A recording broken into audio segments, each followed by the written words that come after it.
வணக்கம். முருகன் உங்களின் ஆரோக்கியத்திற்கான நண்பன். இந்த நாள் இனிய நாளாக அமையட்டும். இன்னைக்கு நம்ம என்ன பார்க்க போறோம் அப்படின்னா, நம்மளோட உணர்ச்சிகளுக்கும், நம்ம உடல் உறுப்புகளுக்கும் ரொம்ப சம்மந்தம் இருக்கு. என்ன அப்படின்னா, நீங்க ஒரு வேலைய ரொம்ப சந்தோஷமா பண்றீங்க.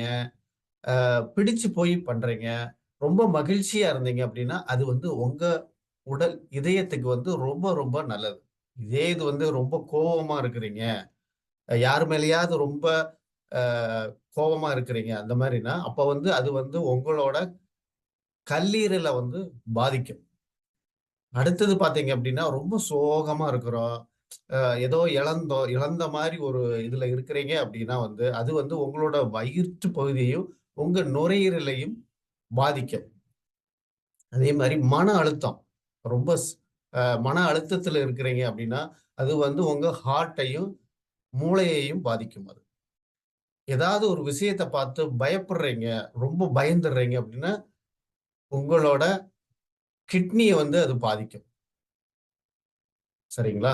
அ நம்மளோட உணர்ச்சிகள கட்டுப்படுத்தி, நம்ம எடுக்கிற உணவு சரியான சத்தான சாப்பாடு சாப்பிடுறதன் மூலமா, நம்ம உணர்ச்சிகள கட்டுப்படுத்துறதன் மூலமா, நம்மளோட உறுப்புகள வந்து ஆரோக்கியமா பார்த்துக்க முடியும். நன்றி.